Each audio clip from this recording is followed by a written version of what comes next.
इधर महाराष्ट्र से अब अवैध धर्मांतरण का खेल खत्म होने वाला है। अभी कुछ दिन पहले महाराष्ट्र विधानसभा के दोनों सदनों ने महाराष्ट्र धर्म की स्वतंत्रता विधेयक 2026 पारित किया था। अब उसे लागू करने के लिए डेट भी आ गई है, तारीख आ गई है और आज से 9 दिन के बाद महाराष्ट्र में यह कानून लागू भी हो जाएगा, जिसके बाद अगर किसी ने अवैध धर्म परिवर्तन कराने की कोशिश की तो उसे जेल जाने के साथ मोटे भुगतान के लिए तैयार रहना होगा। लेकिन धर्म की स्वतंत्रता के इस कानून के विरोध में कुछ मौलाना भड़के हुए हैं। जिन्होंने यूज किया है वो जानते हैं असली हींग का स्वाद। MDH सुपर हींग, शुद्धता का असली तड़का। MDH ये तमाशा बहरहाल मुल्क में चल रहा है। एक बड़ा अजीब सा एक कानून बना है। अब महाराष्ट्र में जबरन धर्मांतरण नहीं होगा। अब देवा भाव के राज में अवैध धर्म परिवर्तन कराने पर जेल होगी।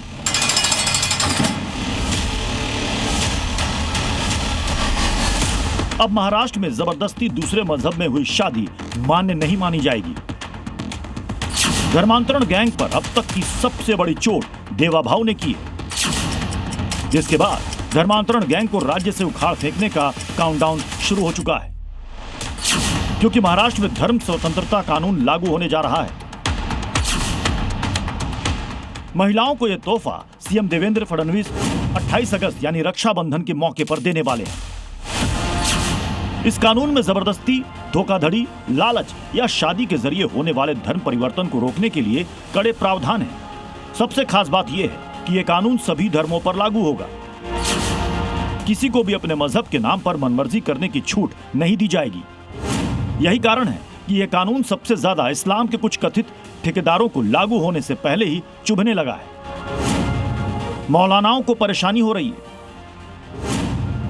वो इस कानून को कोस रहे हैं, कानून के कई प्रावधानों को असंवैधानिक तक बता रहे हैं। तमाशा बहरहाल मुल्क में चल रहा है और हम ना जबरी किसी को मुसलमान बनाते हैं, ना कोई लव में जिहाद होता है। सवाल उठता है कि जब यह कानून सभी धर्मों के लिए लागू हो रहा है तो इससे सबसे ज्यादा दिक्कत मौलानाओं को ही क्यों हो रही है? धर्म की स्वतंत्रता के आगे मौलाना बंदिश अब नहीं चलेगी, क्या इससे परेशानी है?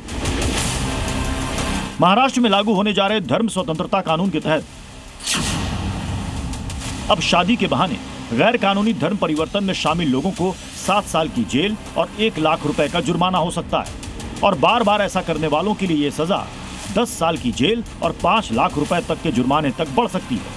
कानून के तहत यह जुर्म नॉन बेलेबल यानी गैर जमानती होगा और अगर कोई अपनी मर्जी से धर्म बदलना चाहता है तो उसे 60 दिन पहले निर्धारित अधिकारी को आवेदन देना होगा। किसी के गरीबी का फायदा लेकर उसको आप टेम्परेरी बेनिफिट दोगे और बाद में उसका धर्म बदलोगे तो इसका समर्थन कैसे हो सकता है? तो यहाँ पर किसी का भी धर्म लोभ, मोह या जबरन बदलने का अधिकार किसी को नहीं है।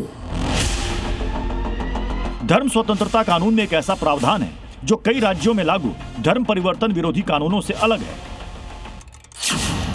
पहली बार अब गैर कानूनी धर्म परिवर्तन के बाद हुई शादी से पैदा हुए बच्चे को उसी धर्म का माना जाएगा जिसे उसकी मां शादी से पहले मानती थी। यही नियम कुछ कट्टरपंथी मौलानाओं की गले की फांस बन रहा है। तमाशा बहरहाल मुल्क में चल रहा है और हम ना जबरी किसी को मुसलमान बनाते हैं, ना कोई लव में जिहाद होता है। जिहाद अलग चीज है, लव अलग चीज है। अब कोई मोहब्बत करके शादी करता है और वो किसी भी रिलीजन का हो, इसको सियासत पॉलिटिसाइज इस इशू को किया जा रहा है। हक़ विरासत शरीयत के खिलाफ है। हक़ विरासत में सिर्फ समझिए कि उसकी औलाद ही हक़ विरासत में हिस्सेदार बन सके। एक बड़ा अजीब सा एक कानून बना है। न जाने कौन से विद्वानों ने इसका मुसवदा तैयार किया। ये बात दरअसल असंवैधानिक है। मौलाना तो मौलाना, सपा नेता अबू आजमी भी उन्हीं की भाषा बोलते सुनाई दे रहे हैं। वो भी इस कानून को संविधान पर हमला बता रहे हैं। सिर्फ और सिर्फ ओछी राजनीति और कुछ नहीं।